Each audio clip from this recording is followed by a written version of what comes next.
On February 16th, 2022, 33-year-old Jared Bridegan was driving home in Jacksonville Beach, Florida, after dropping off his two older children at his ex-wife's house. It was a routine exchange, a custody handoff. He strapped his 2-year-old daughter into the back seat of his vehicle and began driving away. Minutes later, he would be dead. As Jared drove down a quiet residential road, he encountered what appeared to be a random obstacle, a tire placed directly in the middle of the street. He slowed down. He stopped. He stepped out of the vehicle to move it. That's when someone shot him multiple times at close range. His toddler daughter was still strapped inside the car. She was unharmed. The shooter fled. It looked like a calculated ambush. Police quickly determined this was not random. The tire was not debris. It was placed deliberately. Someone had planned for Jared to stop at that exact location. Someone knew his route. Someone knew his schedule. And someone wanted him dead. Jared Bridegan was a Microsoft executive, a father of 4, and a man rebuilding his life after a contentious divorce. He had previously been married to Shanna Gardner. The two shared twin children. Their divorce was reportedly difficult, and custody disagreements had been ongoing for years. After the divorce, Jared remarried. He and his new wife, Kirsten, had 2 children together. By all accounts, Jared was focused on his family and career. So why was he executed in a quiet neighborhood? The investigation would eventually take a dramatic turn. Initially, police released few details. They asked for surveillance footage from nearby homes. They interviewed neighbors. They followed digital trails. They publicly stated the killing appeared targeted. As months passed, suspicions began to focus closer to home. Investigators began examining Jared's personal relationships, phone records, financial records, communication patterns. Eventually, law enforcement announced arrests. In early 2023, a man named Henry Tenon was arrested and charged in connection with Jared's murder.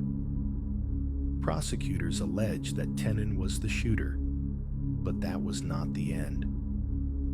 Authorities later arrested Mario Fernandez, the estranged husband of Jared's ex-wife at the time of the shooting.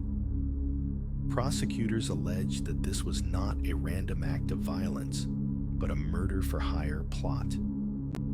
According to court filings, investigators believe that Fernandez hired Tenon to carry out the killing. And the motive? Allegedly rooted in custody disputes, resentment, and escalating tensions. Later, Jared's ex-wife, Shanna Gardner, was also arrested and charged in connection with the murder. Prosecutors have alleged conspiracy and financial coordination surrounding the crime. The case shocked the country. What initially appeared to be a random roadside shooting now looked like a carefully planned execution involving people close to Jared's life. The prosecution alleges that Tenon was paid to ambush Jared. The tire was placed intentionally to force him out of the vehicle. The location was chosen because it was predictable. Jared drove that route regularly after custody exchanges. The fact that his toddler was in the back seat makes the crime even more chilling. This was not a robbery. Nothing was stolen. There was no confrontation. There were no warning signs. It was a setup.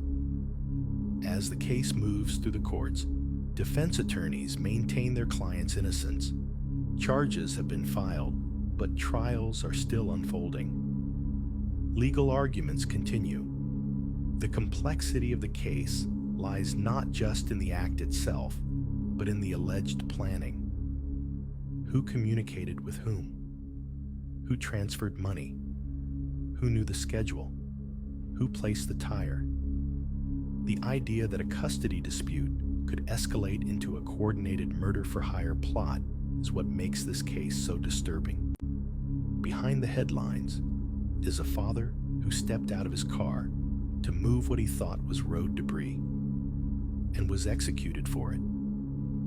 Investigators have described the crime as calculated and deliberate.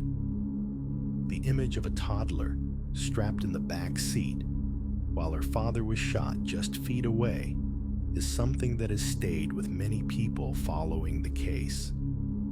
Court documents have revealed allegations of financial transactions and coordination between the accused individuals. But until trials conclude, the full legal picture remains in progress. Jared's widow, Jared Bridegan, has spoken publicly about the devastation of losing her husband and the trauma left behind for their children.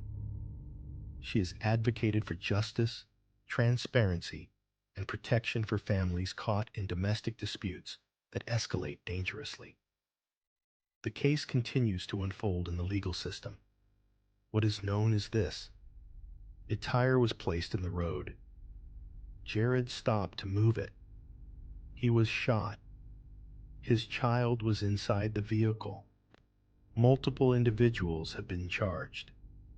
The alleged motive centers around personal conflict and custody tensions. The broader question remains: how do interpersonal conflicts escalate into something this extreme? As court proceedings continue, more details may emerge about communications, planning, and alleged coordination. For now, the case stands as one of the most shocking recent murder-for-hire allegations in the United States,